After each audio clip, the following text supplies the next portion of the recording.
Përshëndetje të gjithëve, ju falenderoj vërtet që keni ardhur, por veçanërisht faleminderit nduhet që mora atë rrugë të gjatë nga Prishtina për që jeni pranishëm sot për të zhvilluar këtë bisedë në ambientet e librarisë Onufri mbi krijimtarinë tuaj letrare. Siç tashmë të gjithë ju e dini, Ndoe përveç se poet, shkrimtar, është dhe kritik letrar dhe publicist, por ne do të flasim vetëm për krijimtarinë letrare. Ndoe në fakt ju keni thënë shpesh që poezia shkruhet për të magjepsur, ndërsa proza shkruhet për të dëshmuar. Udhëtimin letrar e keni nisur si poet, por ndryshe nga shumë poetë të tjerë, të cilët gradualisht e braktisin poezinë në favor të prozës, ju vazhdoni që t'i lëvroni të dyja zhanret paralelisht. Desha të di si përshkjetojnë brenda jush këto dy nevoja krijuese dhe në çdo moment e kuptoni ose ndjeni që ky zhanër është më i domosdoshëm se tjetri.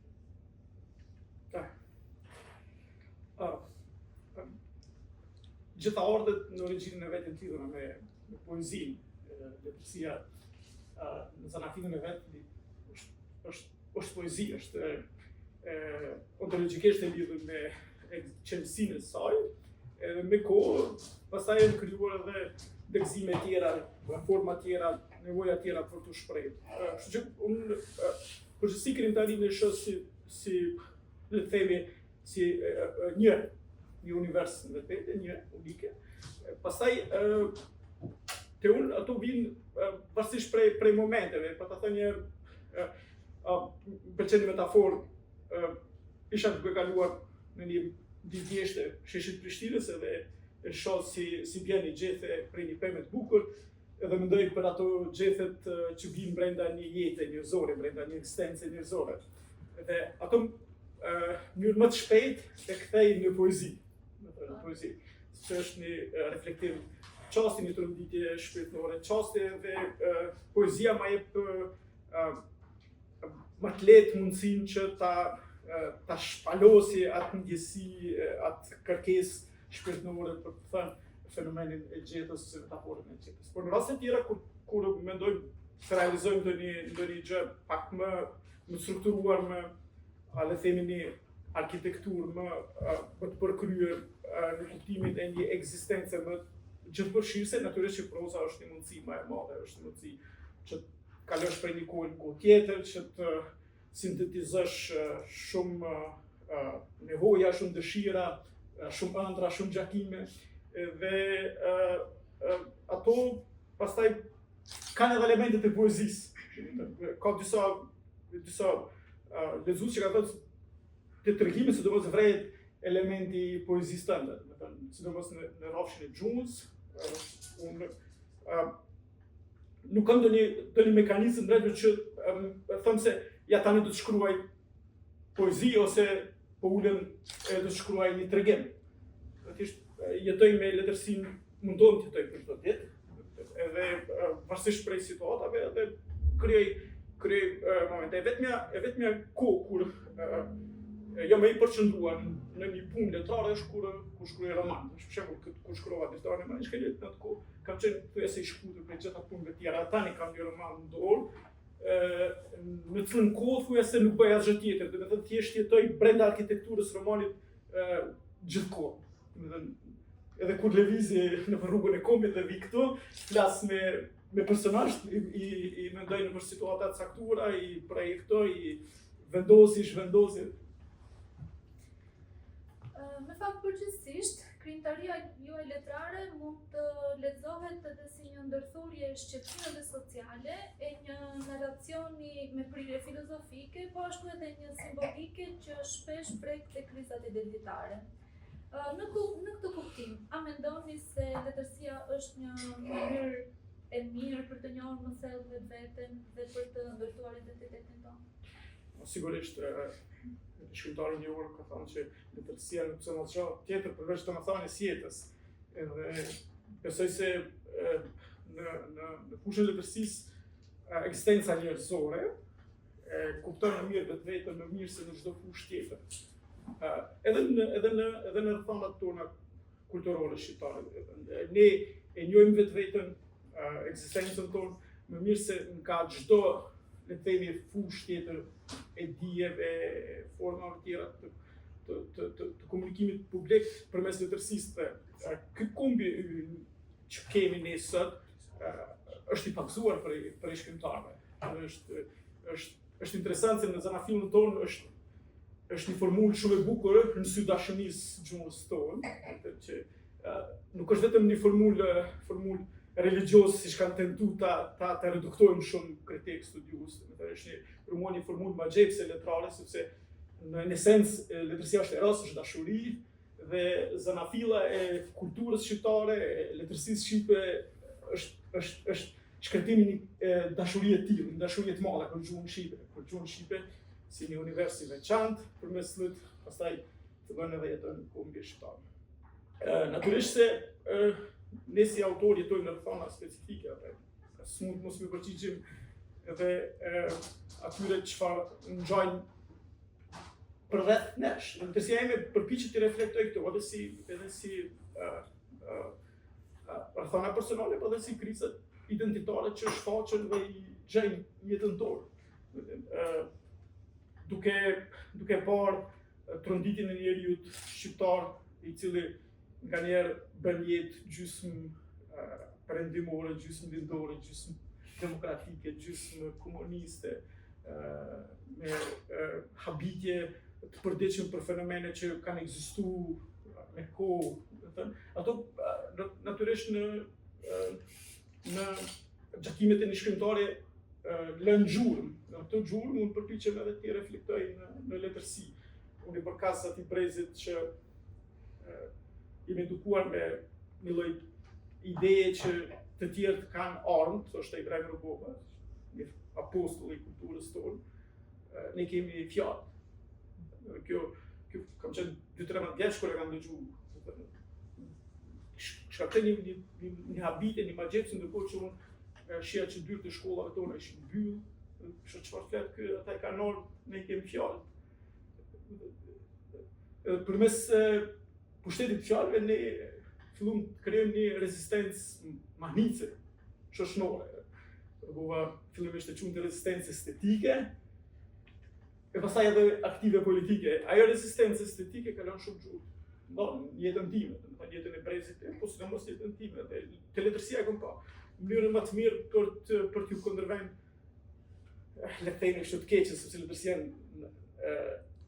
të keqen e ka pjesë të ekzistencës vet, po të keqes në kuptimin e një betejë për t'i forcuar kampet e lirisë, dashurisë, nevojës për virtyte, për forma tjera të popullare. Në librin me tregimesh te Kujto verbërve, i botuar nga Shtëpia Botoris Onufri, ashtu siç e gjithë krijimtaria juaj e këtyre viteve të fundit, një nga boshtet kryesore të librit është edhe marrëdhënia e individit me pushtetin. Por nga ana tjetër shihet edhe një tension i vazhdueshëm mes turmës dhe individit. Madje nëse do të ndalemi tek tregimi nga i cili e merr titullin te kjo përmbledhje, turma jo vetëm shërben si një sfond, por gjithashtu duket edhe si një pjesë aktive që ndërton atmosferën, po ashtu edhe konfliktin. Si ndërthuren këtë libër individi, pushteti dhe turma? Në thelb shpesh ka tronditi ajo ideja e javës madhe që kemi në zanafillin, në tregimit biblike, kur një turmë e madhe në Jeruzalem e presin Krishtin me lule në këmbë, dhe e njëjta pas 3 ditë dhe me goshtat dhe shkojnë në kryqëzor. Shoqëritë shpesh kanë kaluar në faza të tilla. Këto vite të fundit kishte këso elemente në Kosovë dhe vazhdon të ketë. Dhe ky libër ka marrë edhe çortime, dikush që ka shkruar të zënë një tekst është votu te ex libris, ka marrë çortime prej njerëzve të pushtetit, me thënë Kosovë. Të dokumentuar atë çortime, sepse thotë si e lavdron një libër i cili e shon liderin tonë, para të cilit njerëz edhe shkojnë për ulën, sikur të jetë një i shajt ose një figurë. Këto raporte për një person i cili ka kaluar nëpër ferën e viteve të 90-ta, janë ide papërballueshme, tepër tranda, sepse ajo përpjeka për të reduktu liria e personit, kur vjen nga brenda, ishte për mendimin tim shumë fesh më e rrezikshme se ajo kur është nga jashtë. Edhe këtë tronditjen e kam përjetu këto vitet të fundit, e kam përjetu edhe në planin personal, edhe e shoh në jetën e përditshme të njerëzve. Madje në një intervistë keni thënë që ne e fituam lirinë që deshëm, lirinë e jashtme, por që vuajmë për të fituar lirinë e brendshme. Po, lirinë shpirtërore, tregimi i shtekujt verbe është reflektim pikërisht i kësaj gjendje, i një verbrie totale të njerëzve që shkojnë edhe depozitojnë lirinë e tyre te fuqia e pushtetit dhe mendojnë të parin si njëri që ka shkupin magjik edhe pe të i rregullon gjitha çështjet shërore. Dhe në këso betejë askush nuk është i prekupuar realisht për lirinë e vërtet njerëzore.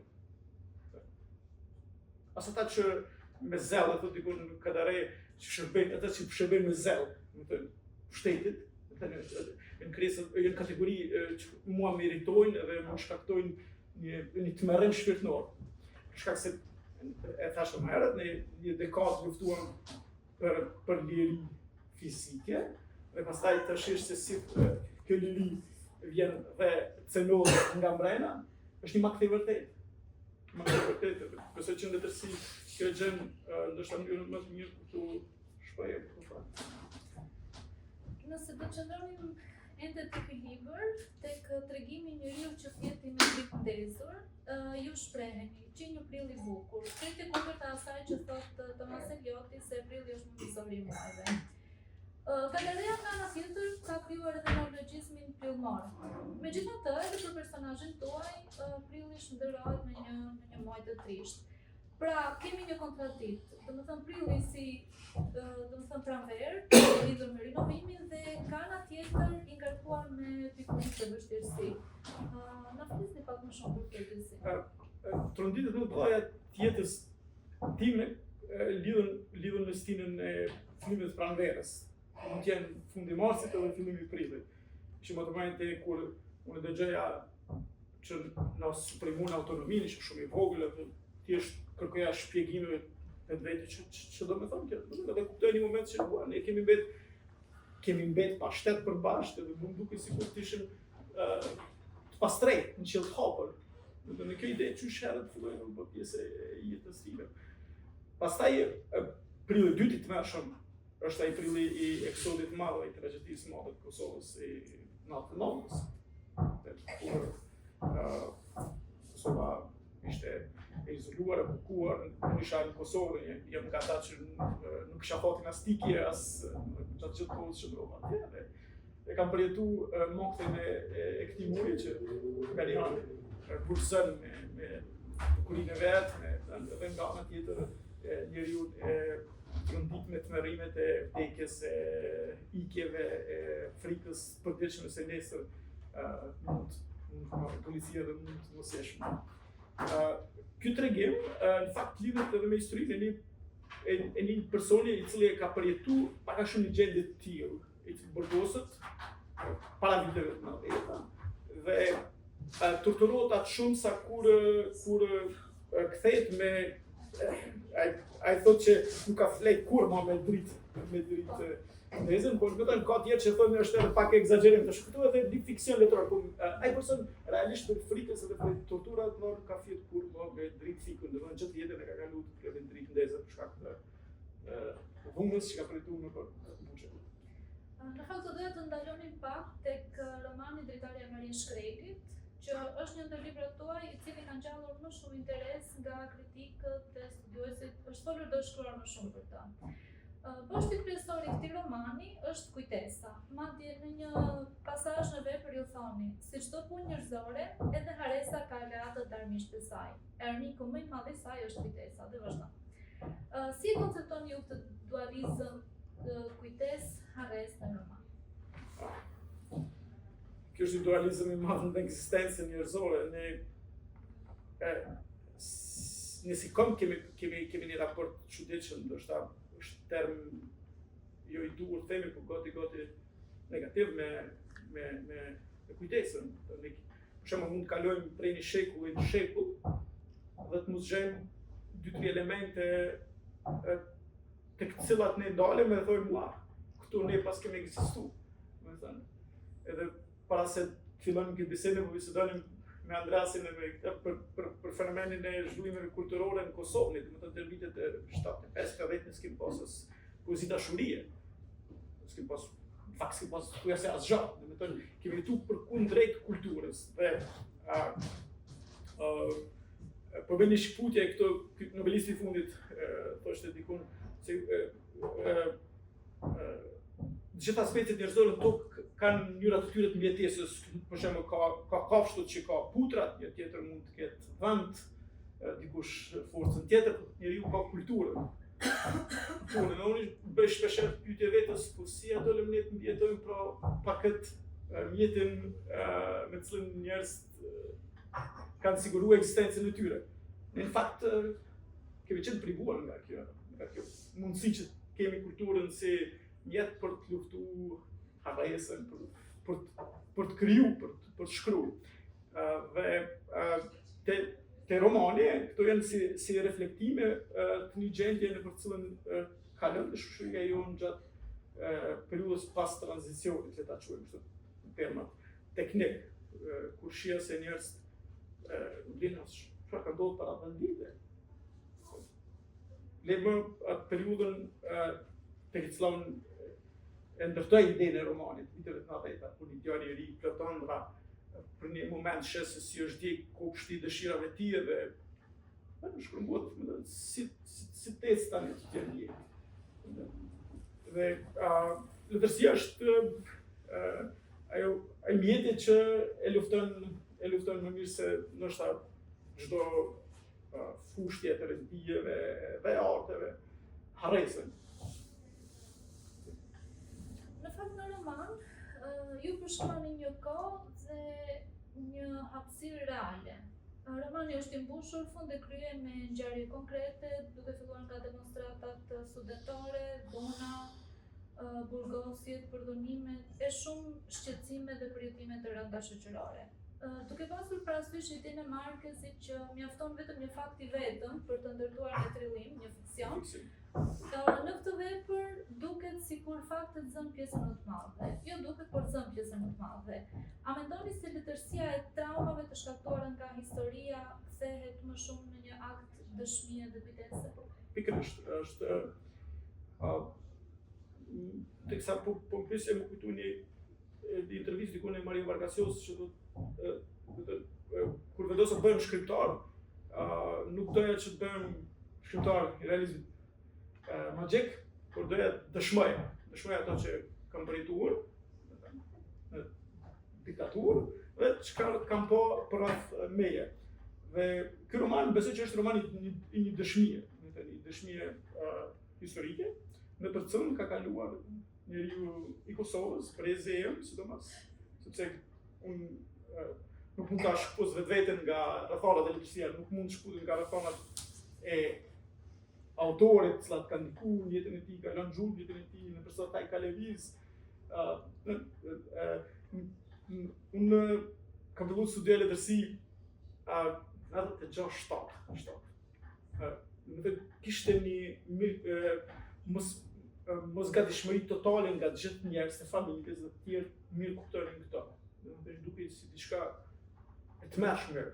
Si është e mundur studiosh letërsi në kohë lufte, kur edhe në kohë paqe një diplom e letërsisë nuk është se të jep shumë mundësi. Edhe sot nga reflektimet që bëj shpeshherë, po shkruaj një roman pikërisht për atë ide, lidhet pikërisht me këto, domethënë nga erdhi kjo nevojë e ime që të shkoj të studioj letërsi në fund kur një diplomë letërsisë nuk njeh askund në botë përveç në Kosovë, se ishte ato diplomat paralele. Ishte një nevojë që të dëshmojmë, ndoshta të dëshmojmë, edhe për arsyet atyre që thash më herët se unë shija në historinë tonë shumë zbrasi dhe kjo më fiksonte, shija shumë zbrasi. Për shembull, unë i përkas një fshati në cilën me dokumente historike është shkolla e parë shqipe në Kosovë, 1905, edhe kur bisedoja me njerëz, ka shumë zbrasi, dhe s'kan kujtesë, njerëz nuk mbajnë mend ose nuk guxojnë të flasin, sepse edhe kjo mund të ishte arsye, ishte frikë nga e kaluara. Ndoshta nevoja që lidhesha me letërsinë ishte pikërisht që dëshmoj këta, dhe dritare Marin Shkrelit është një dritare përmes cilës njeriu lexuesi e sheh realisht çfarë ka ndodhur në Kosovë në 3 dekada. Do të kaloni në fakt tek libri juaj i fundit, që është një përmbledhje me poezi, të cilin ju e titulloni Mund të jetë si në fillimet e kohëve. Në fakt ky libër që në titull duket si një simbolik që e lidh njeriu me zanatillën e tij. Dhe 3 temat kryesore të këtij libri janë dashuria, virtyti dhe lufta. Do të ta di si bashkëtojnë këto 3 tema në librin tuaj dhe çfarë përfaqëson ideja e fillimeve të kohëve në raport me njeriu dhe shoqërinë. Besoj se që shkrimtarët, kolegët këto që janë ser nisin të shkruajnë një libër janë në fillimet e kohëve, sepse sikur e krijuesi herave të para, du të ndërtoj kopshtin, me lumejt e tij, me pemën e ndaluar, me pemë tjera të bukura, me një erë më të bukur që joshët pas një peme, me një burrë që tronditët për krah saj, me betejat që zhvillohen pastaj pas le të themi tradhtisë dhe sekuencave që e karakterizojnë jetën njerëzore me vrasin, me luftën.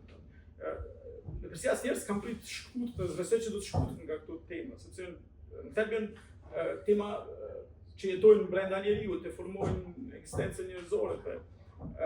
Te këto poezi shfaqen në variante të ndryshme, herë si energji personale, të reflektimet mia për ato që shoh, për ato që ndjej, për ato që kam ndjerë, herë si gjykime për të parë një idealitet tjetër, estetik ose letrare, herë si përpjekje për thënë edhe një realistë se këtu ka poezi që dëshmojnë, për shembull, disa poezi që kanë lidhje me luftën, për shembull, për një intime, ose për Stina mungur e dashurisë. Nëse mund të lexojë edhe një. Okej. Gjithë lexoj më mishtroni, si do më Stefani. Tu janë të refaqe. Okej. Bonjour.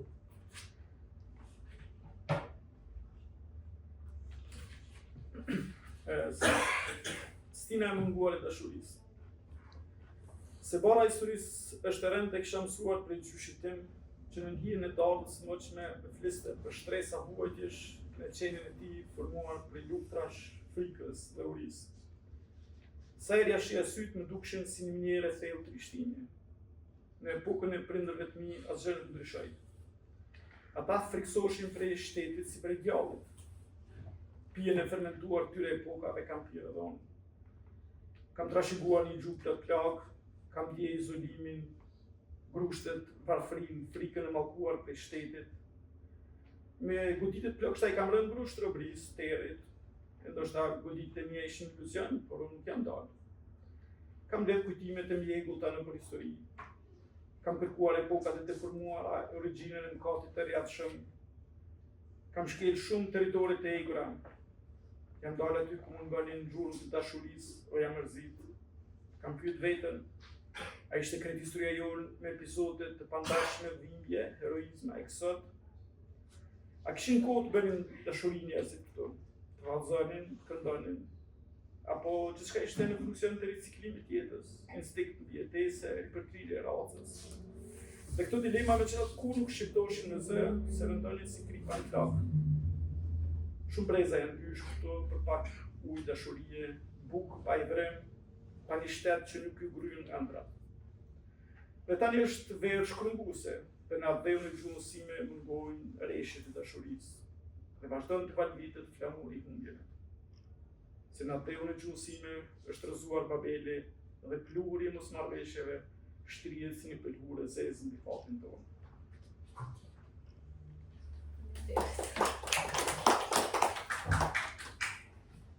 Në fakt, në krimtarin tuaj, si në poezi, po ashtu edhe në prozë, diçka që të më përshtypje është se feja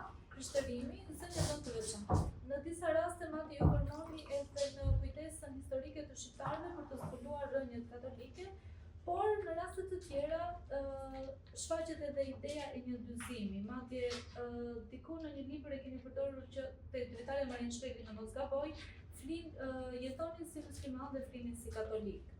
Do doja ta dija si e shihni ju këtë bashkëtesë dhe shtresëzim të identiteteve fetare në historinë shqiptare, veçanërisht në raport me rënjet katolike, po ashtu dhe me transformimet që ka pasur gjithë. Ndoshta një prej librave të rëndësishëm në rinin time ishte një butemi veçantë Bibla ilustruar për të rinj, nuk e di këtu nëse ka qarkulluar po. Ishte me butem luksos shumë i bukur, edhe ato rrëfime atë shumë i kam lexuar sa ndoshta është pas pjesë që edhe i dia për me si poezi. Pastaj normalisht këtu lidhen edhe me le të themi një dimension universal të letërsisë. Bibla ka ndikuar letërsinë perëndimore më shumë se çdo libër tjetër, të thonë studiuesi Northrop Frye, Harold Bloom dhe shumë tjerë. Është një lloj paradigme kulturore, rreth është formuar letërsia e perëndimit. Dhe po ashtu letërsia shqipe. Pyesën nuk mund të gjejmë një autor të madh të letërsisë shqipe i cili të mos i ndikuar nga Bibla. Të zëm edhe ka darë jetë, të zëm të nota me hënë, shkruar në kohën kur këtu sundonte ateizmi dhe luftohej feja, ka sekuenca ma gjepse të Biblës, ato i kam shkruar në libër.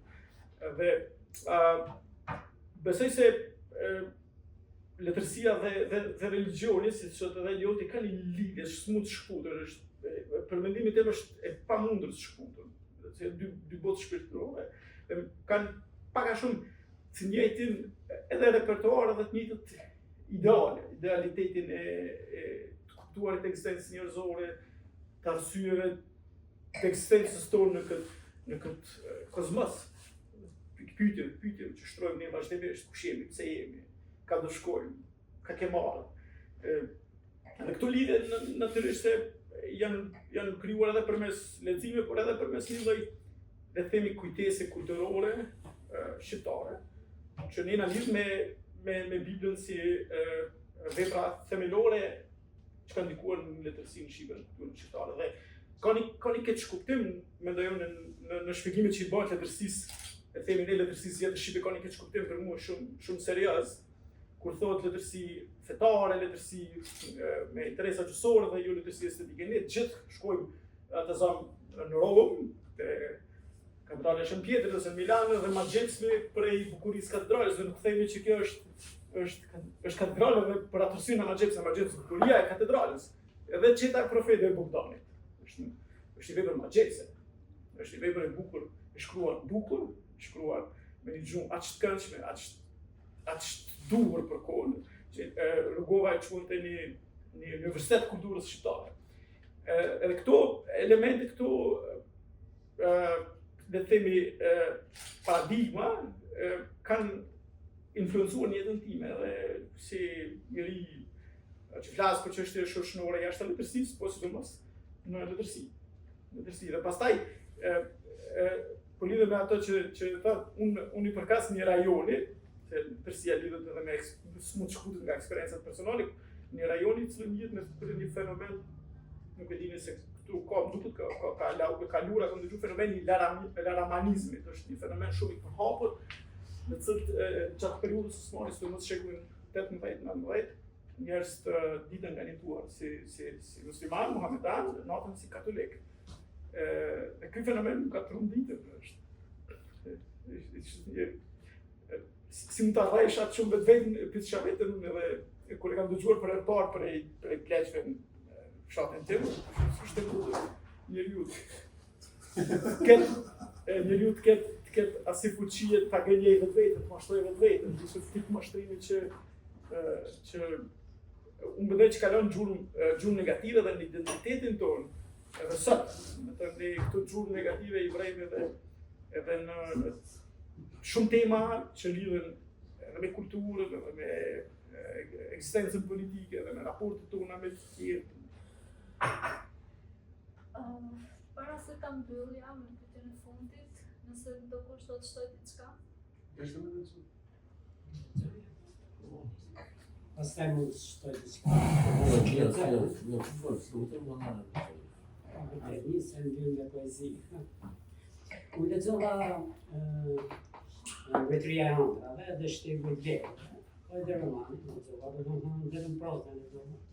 Edhe krijova një ide për gjithë atë universin tonë narrativ që ti sipas meje ke një projekt estetik të kompletuar. Tashmë këto 3 libra. Nga libri i parë prozë shkurtër, libri i dytë prozë shkurtër, i tretë prozë gjatë. Dhe jam i sigurt do kesh edhe motive, tematikat e poezia. Unë leximi është krejtësisht subjektiv. Pra, i kam lexuar, kam pa një tension mes ngjarjeve të vogla të individit dhe ngjarjeve të mëdha kolektive të vendit të Kosovës, për shembull, ose të kombeve të njerëzimit.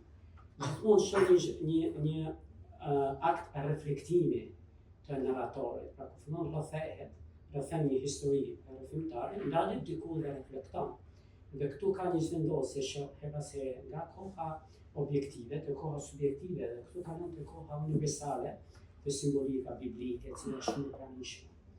Ajo java e kushtimit Krishtit.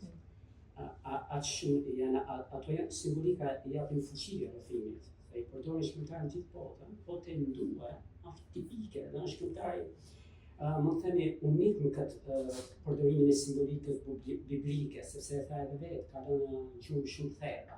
Dhe shoh edhe të rrëfimi, ka lënë tek java e Krishtit, po ke një rrëfim tëndin që ke bërë për vrasjen e Abelit nga Kaini, që u hapita, domethënë e shijova shumë. Edhe një rrëfim tjetër për te kopshti i Edenit, prapë ke një tregim, por edhe për Pilatin. Po, Pilati për para. Se ka nduar 3 herë që e mohon Krishtin. Kjo është vendosje që bën ti vazhdimisht dhe fuqia e tij, në të drejtën në habita. Po më bëri përshtypje ajo tregimi për materializimin e katolikëve në Karadak. Po. Ka nga 45-a, ka 45 vjet ku është demonizuar feja në Shqipëri në mënyrë bastarde.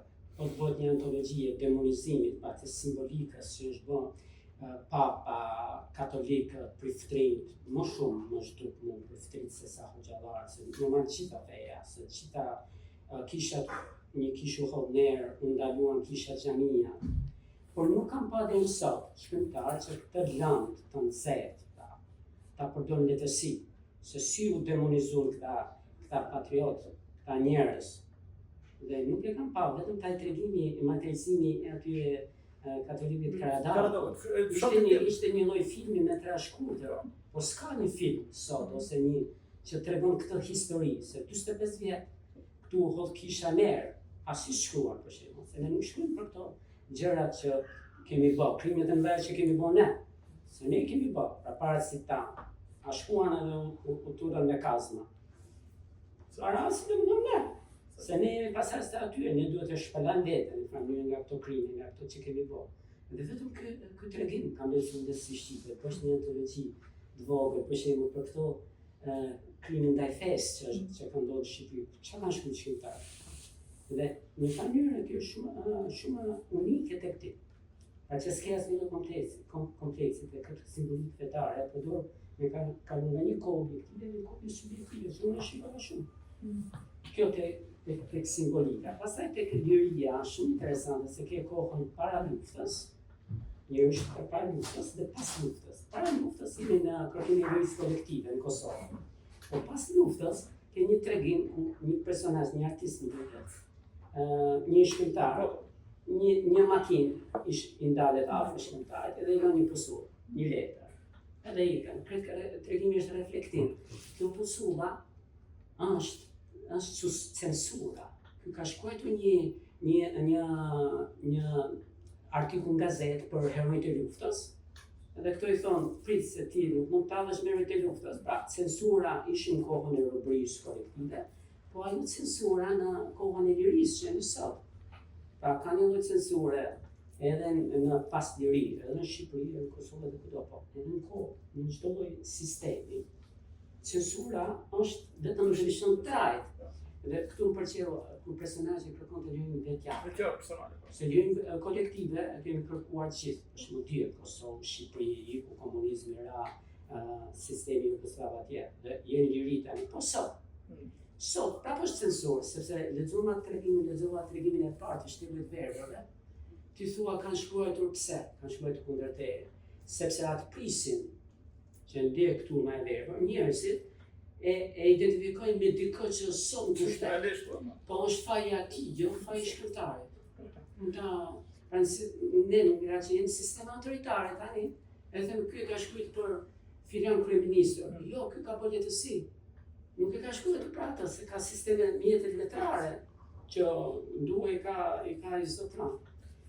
Këtë që unë lexova 3, një univers i plot. Romani ka shkruar më shumë, kanë shkruar kritika mendoj unë, sepse te romani ke gjithçka të universit tanë, ti si shkrimtar i ke gjitha tematika, gjitha ato metoda të rrëfimit, i ke tek romani, pa nga libri me tregimi i parë, i dyti tek romani, jam sigur.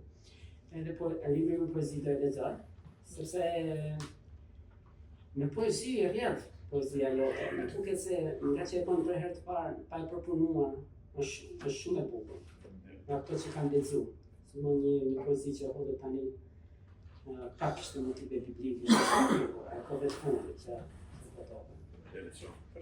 Që ndua, edhe është knasi që të kemi këtu, edhe po shijojmë bisedën, edhe Fabia është mjeshtre e këtyre bisedave, dhe ne jemi gozbi në fundrejtë. Për të reflektime që për mua kanë vlerë.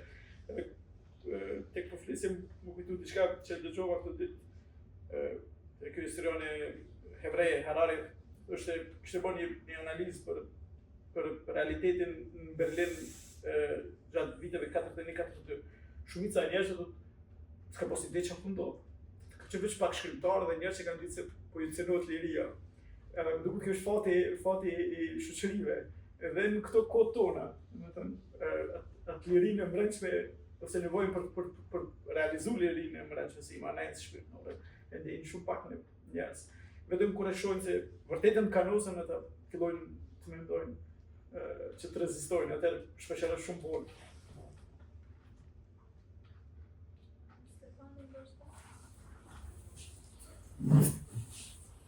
Unë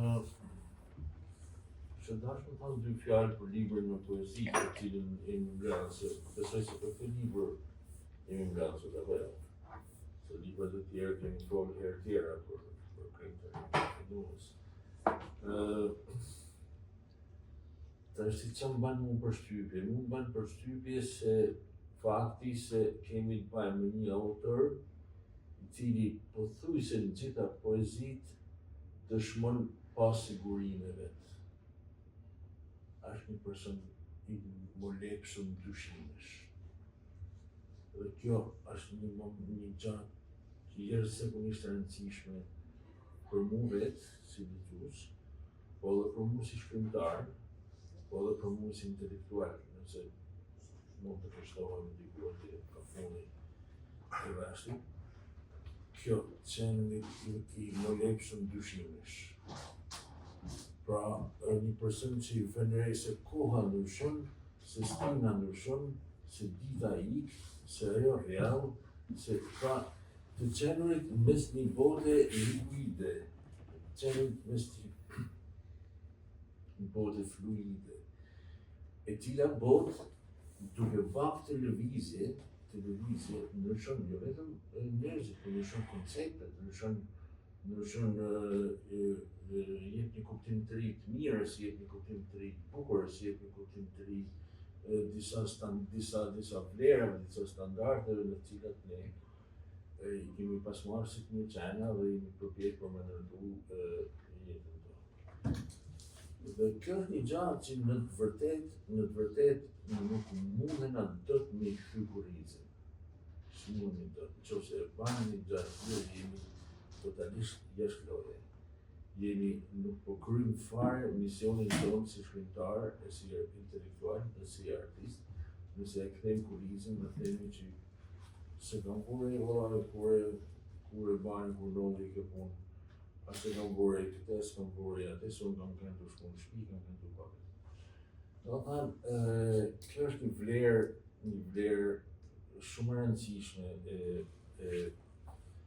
e prototipit të shkrimtarit, për mendimin tim veçanërisht të shkrimtarit bashkëkohor. Kjo të ban ty bashkëkohor, nuk ban bashkëkohor manipulimi i gjuhës. Manipulimi i gjuhës mundet me kenë një po themi një vlerë e dikuj i cili mund ta përdori edhe si qëllim vetvete manipulimin e gjuhës. Po kjo nuk e bën atë bashkëkohor, asnjëherë. Dhe për me dëshmu këtë gjatë, që mos duket sikur jam kërë fut këtë, se të durë të fut këtë. Unë për lexoj disa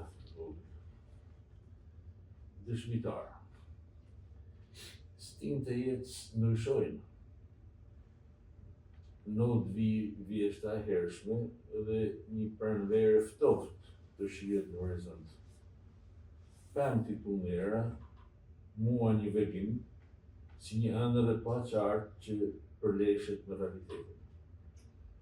Pys veten e pash në ëndër, apo e takova stuhin. Dhe shoh një pemë, dëshmitarët shumë stinëve, e dimnave të vonë, aromës së ftoftë të pranverës, rrezeve për bluse, ikjes së zoggjve, vyshkes dhe përtrikjes. Jam dëshmitar i sa pamjeve të tilla të stinëve që shuhen. Jam dëshmitar i luftës, terrorit në kokën time, aty në stinëve ku veç fjala shpresë kishte kuptim. Fjala shpresë dhe ca pika gëzimi. A mund besohet se njerëzimi është një njeri, siç kishte thënë një dëshmitar tjetër para meje? Ti thua, kjo është etike dark mode, flamur i mundun prej atyne që rëndin në beteja me flamuj judësh. Dhe na po mundsojmë të të shohim sa shumë dete gëzimesh kemi përpara, ku bajmë plazh dhe shohim nimfa të bukura me shikime të butume horizonteve të panjohura. Që ishte gëzime i cili ishte një gëzim tradhtar për faktin se unë e kam lexuar ngegmishte, fakt poezia është shkruar në letrarishte. Thjesht për mi ba edhe herë apel se sa bukur kishte. E fillova i përfilë. Si vetë në ke policia. Sot financi është si punç. Si s'pluvi shkanis? Tjetër? Unë vetëm nuk do bëj asnjë analizë se unë e njoh mjaft mirë krimtarinë e Nues edhe kam një njohje të gjatë me mua, do të thënë nga 2019 apo jo. Janë sa vite, 7 vite. Ka të një dekot. E bukur është që ne nuk e takohemi në vende ndryshme. Por në këto dy polet shqiptare, Prishtinë dhe Tiranë. Dhe a di çfarë më lindi ideja, ti ke nevojë si ai personi që shkon gjitet në katedër për ta thënë fjalën tënde. Edhe një herë vjen ta thuash tu në Tiranë, herën tjetër shkon e thon në Prishtinë. Ky momenti i distancës kur ti do ngjitesh në katedër, si ndihet? Si ai momenti edhe i parë të shkruar, si edhe titulli i poezisë që ke. Dhe ç'është ky momenti i parë, po them, para se ti ta bësh, po e kthem bisedën më parë. E kjo është një çështje. Po vetëm me pak më fillë.